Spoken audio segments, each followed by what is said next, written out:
di Piala Asia. Wah, banyak sejarahnya. Iya. Mungkin bagaimana sih tanggapan kalian sebagai juga penggemar bola? Yang pasti bangga ya, sebagai orang Indonesia, sebagai orang yang suka sepak bola, bangga banget melihat perjuangan dan permainan.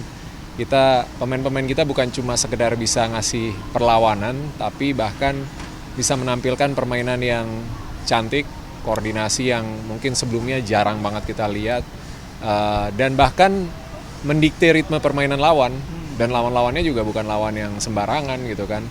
Apalagi kemarin di perempat final lawan Korea Selatan, salah satu tim yang mungkin bisa dibilang kandidat juara ya.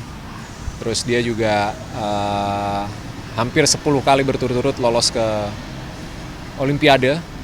Dan yang menarik kan Olimpiade ini 4 tahun sekali kan, sementara Piala Asia U23 tuh 2 tahun sekali. Jadi pas banget di edisi 2024 ini 3 tim terbaik plus tim keempat yang nanti akan playoff itu bisa lolos ke Olimpiade, dan kita adalah negara yang menggagalkan Korea Selatan untuk lolos ke Olimpiade. Jadi spesial banget.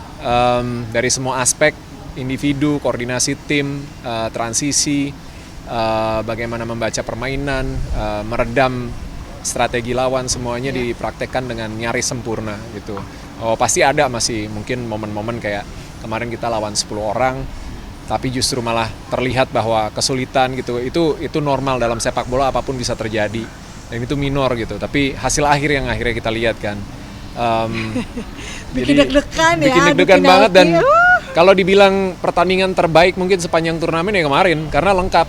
2 tim bikin skor, ada 4 gol tercipta, ada drama kartu merah, ada drama penalti bahkan sampai nendang ke 12, dan ada penalti yang diulang, ada gol yang dianulir. Itu dramanya lengkap banget, dan bersyukur ya berkat kerja keras semua pemain, staf pelatih, dan doa dukungan dari masyarakat Indonesia, akhirnya kita yang bisa keluar jadi pemenang. Spesial banget.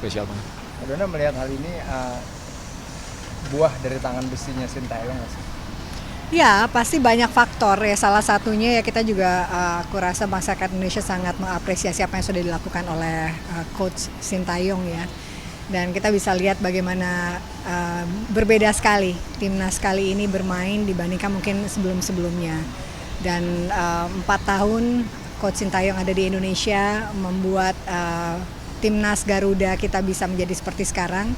Butuh waktu yang tidak sebentar pastinya, tapi kita bisa menikmati hasilnya sekarang. Dan ya pasti panjang perjalanannya, dan mudah-mudahan ke depan semakin baik lagi dari semua kategori umur juga ya timnas gitu. Sampai kan. Ke senior pastinya. Sampai ke senior pastinya, karena lolos Piala Dunia mungkin. Amin. Itu harapan semua masyarakat Indonesia lah pastinya. Tapi ada yang cukup disayangkan masyarakat bahwa Sintayong hanya berharap masuk final aja, nggak berharap menjadi juara gitu. Apakah ini memang menjadi juara itu terlalu muluk-muluk untuk Indonesia atau seperti apa? Justru saya kemarin sempat bertanya sama diri sendiri gitu, apa sih ekspektasi awal kita? Lolos grup ya? Kalau dari yang ditetapkan oleh federasi sama Coach Sintayong kan, federasi minta lolos grup, masuk perempat final. Sintayong bilang mungkin bisa lebih, semifinal misalnya. Jadi lolos Olimpiade targetnya itu gitu. Tapi apa sekarang sebenarnya ketika kita udah jadi 4 tim terbaik di turnamen ini, apakah kita boleh mulai bermimpi untuk jadi juara? Nah itu pertanyaan kan sebenarnya. Dan kalau dilihat ini 4 tim terbaik nggak main-main. Lawan kita di semifinal juga cukup berat. Uzbekistan, dia ngalahin juara bertahan Arab Saudi 2-0. Tim yang mengalahkan Indonesia di uji coba, walaupun kita mungkin materinya belum lengkap ya. Dan baru berkumpul waktu itu uji coba pertama sebelum turnamen. Kita kalah 3-1, Uzbek jadi tim yang selalu menang, selalu cetak gol, produktif, ada 10 pemain yang cetak gol di timnya mereka, dan mereka clean sheet 4 pertandingan, jadi nggak main-mainin tim ini.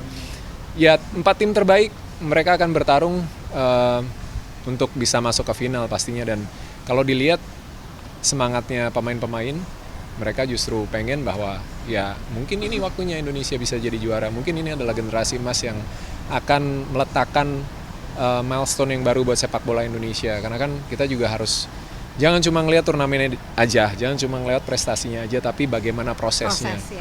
4 tahun kayak yang Dona tadi bilang nggak main-main gitu. Dan ini kayak apa ya, membuka kotak Pandora yang selama ini jadi misteri buat kenapa sih kita dengan 270 juta masyarakat Indonesia susah banget nyari 11 pemain yang bisa main bener. Kita bisa lihat, ini bukan dari kemarin sebelum turnamen TC terus hasilnya ini adalah proses yang panjang. Kalau dilihat kayak Rizky Ridho, Hernando, Komang, Arhan, semuanya mereka mulai dari pembinaan usia dini dan mereka sudah mendedikasikan hidupnya untuk bisa gitu. Nah, tapi sekarang kita jadi terbuka bahwa mereka ini adalah standar benchmark baru kalau Indonesia mau berkompetisi bersaing dengan tim-tim besar di Asia. Levelnya segitu. Nah, kita mungkin mencari 11 pemain yang bermain di liga lokal dengan level yang sama seperti itu mungkin masih butuh waktu. Mungkin 5 tahun lagi atau 10 tahun lagi gitu ya. Cuma kebayang kalau nantinya 5 tahun lagi pemain-pemain ini tuh level mereka sekarang itu jadi level rata-rata di Liga Indonesia. Yeah. Artinya yang terbaik yang membela timnas itu levelnya akan naik lagi. Baru kita bisa bicara mungkin juara Piala Asia di level senior juga. Mungkin kita bisa lolos ke Piala Dunia. Jadi ini proses yang panjang banget. Tapi apa yang dicapai ini membuka mata kita bahwa Indonesia bisa mampu kok. Tinggal bagaimana kita mencapai hal itu. Itu butuh proses yang konsisten, yang serius. Butuh kesabaran dan dedikasi dari semua pihak, semua stakeholder gitu. Tapi kuncinya memang mau nggak mau dari federasi dan pemerintah. Prediksi Indonesia Uzbek. Prediksi, waduh, ini berat banget cuma baby dulu deh. Aduh, kalau gitu dilempar ke saya ya. Jadi sebenarnya ya prediksinya mau yang muluk-muluk atau mau yang realita gitu ya. Tapi gimana pun kita selalu berharap yang terbaik buat timnas Indonesia, buat Garuda Muda. Harapannya, mimpinya bisa lolos ke semifinal bahkan mungkin juara.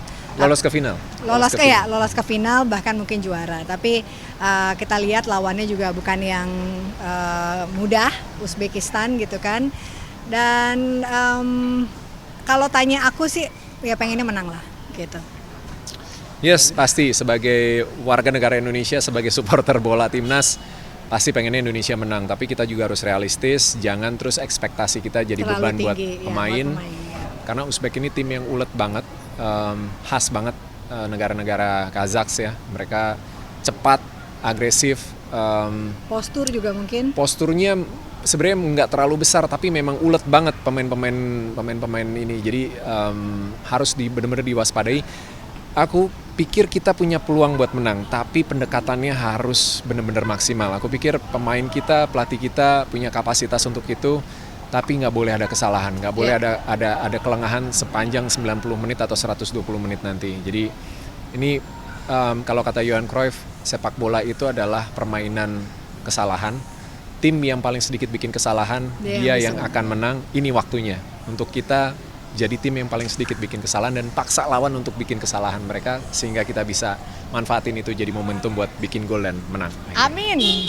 Mas, dari sini bicara tadi soal Indonesia nanti 5 tahun 10 tahun ke depan.